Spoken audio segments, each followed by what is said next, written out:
The day the void whispered my name, I knew my life would never be mine again. The sky above Earth was ablaze with the trailing fire of a falling star. Or something far worse. It wasn't just light streaking through the atmosphere. It was deliberate, precise, a missile of judgment aimed at the heart of humanity. And it carried a passenger. I was standing in my workshop on the outskirts of New Chicago, a single man with grease under my nails and stubborn hope in my chest, when the first alarm sounded across the city. The government screens flickered to life. Unknown vessel approaching Earth orbit. Origin unconfirmed. Threat level critical. But that was only the beginning. By the time the object breached the atmosphere, it was no longer a streak of fire but a craft that seemed alive, pulsating with a green luminescence and jagged asymmetrical shapes. From its core a hatch opened and she emerged. Not human. Not anything I had seen. And yet, in a voice that seemed to reverberate inside my skull rather than through the air, she spoke. I am sent for you. I froze. Fear clawed at me, but curiosity rooted me to the spot. The world around me screamed chaos, sirens and shouts blending into a deafening symphony. And then she moved toward me, not with aggression, but with the kind of deliberate grace that makes a predator terrifying. You wanted a human bride, she said. Her voice wasn't melodious. It was sharp, calculating, alien. Yet it carried an almost imperceptible vulnerability. I swallowed hard. I didn't. What are you? Why here? But the words felt small, meaningless. The galaxy had decided for me. She tilted her head, her iridescent skin shifting color as if mirroring the storm above us. The choice was not yours. The law of the stars is unyielding. You were selected, and I am the consequence. By the time I realized she was stepping off the landing pad, my heart was hammering against ribs that suddenly felt too thin. The city had already evacuated. Emergency drones hovered like metallic insects scanning us, scanning her. None dared fire. None could. Her name, though it took me days to hear it, was Seraphics. An outlaw, they called her across star systems. A fugitive from the galactic accord, wanted for crimes humans couldn't begin to comprehend. And yet, she stood before me, not a weapon in hand, only eyes that glimmered like broken galaxies searching. I had never been a hero. I fixed engines, ships, machines, but never lives. Yet as she looked at me, something primitive and undeniable sparked. Protection, responsibility, a tether neither of us understood. The first night in my small apartment, Seraphics barely slept. She observed me, my routines, the way I sipped bitter coffee, the way I cursed at malfunctioning tools. You are fragile, she said, almost to herself. Then, yet unbroken. That sentence haunted me. I had always thought being human meant weakness. I was beginning to realize it could also mean strength. But that was only the beginning. The galaxy's reach was relentless. Within hours I discovered why she had been sent, not just to me but as a test. Otherworldly agents tracked her, invisible and insidious, moving through walls, scanning minds, seeking the one who had dared request a human bride. They wanted to capture her, punish her, use me as leverage. And in that moment I understood the impossible reality. My mundane life had been chosen as a stage for cosmic politics. What happens if they take you? I asked quietly, hands gripping the edge of the table. My voice sounded smaller than usual, a whisper against the storm outside. She didn't answer immediately. She merely studied me, her gaze piercing, almost assessing.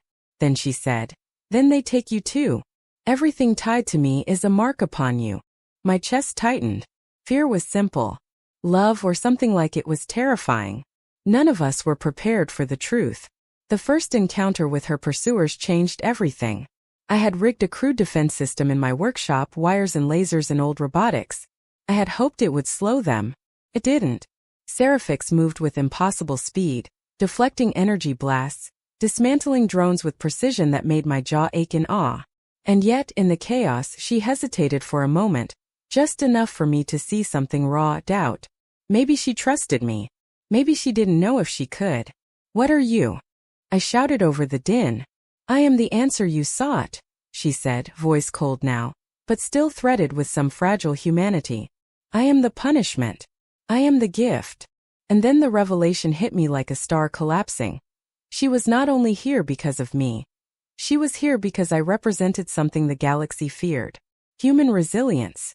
Human unpredictability. the capacity to care, to choose, to defy. Weeks passed in a blur of evasion, repairs, whispered confessions in dark alleys lit only by neon and starlight. I began to understand her. Not the legend, not the fugitive, but the being who crouched beside me in my living room, trembling at memories she could not share.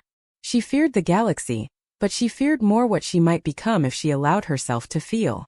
And I realized painfully that I had begun to care in the same way.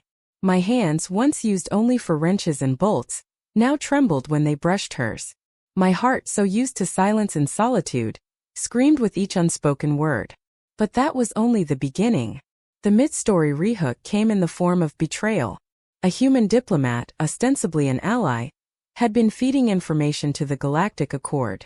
They knew where we were hiding. The trap was laid, waiting for the perfect moment. I had never fired a gun outside of target practice, but Seraphix handed me a plasma rifle and said, "You must choose your life or mine." I couldn't. Not yet. And that hesitation almost killed us. Lasers tore through the walls, smoke choked the air, and for the first time, I saw her not as a threat, not as an alien marvel, but as something painfully human, vulnerable. She fell to one knee, the light catching a tear-like shimmer on her cheek. "Why do you care for me?" she asked, voice breaking in a way I would never forget. "Because you're not just an outlaw," I whispered. "You're real." And I refused to lose something real. The turning point, the revelation that changed everything, came as we fled to the edge of the city, where an abandoned spaceport promised escape. Seraphix activated a holographic map, showing me star systems I didn't recognize, planets burning with the light of 1,000 suns. And then she said something that stopped me cold. "I could take you anywhere, anywhere in the galaxy. But if I do, Earth will be unprotected. And they will come for it. You must decide, stay or go." I looked at my hands, my tools, my small life filled with simple dreams. And I realized the galaxy was not giving me a choice. It was forcing me to define what being human really meant. Courage, love, sacrifice. "I'm staying," I said. Her eyes widened, surprise flaring like solar winds. "No, you don't understand." "I do," I interrupted. "I understand more than you think. The galaxy may be vast, but home is here. And home is where we protect it together." She studied me in silence, the green luminescence of her skin dimming into softer hues. Then, with a grace that left me breathless, she took my hand. "Then we fight as one," she said. The final confrontation was both beautiful and horrifying. The Galactic Accord descended upon us with a fleet of ships, their energy beams slicing the sky. And yet, standing side by side, human and alien, we defied them. Seraphix's powers, combined with human ingenuity, turned the tide. I improvised, I adapted, I fought, not as a mechanic but as a human who refused to yield. The Accord underestimated us. They had underestimated humanity itself.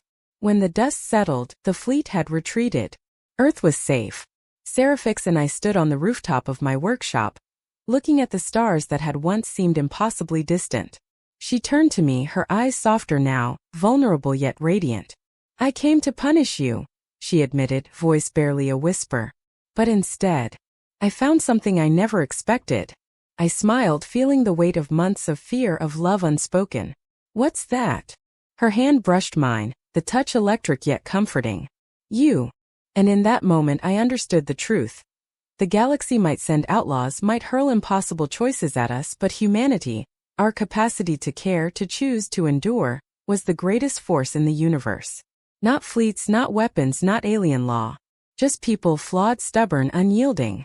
The stars above seemed to hum in agreement. And as Seraphix leaned against me, her alien warmth a shock to my senses, I knew that whatever the galaxy threw next, we would face it together.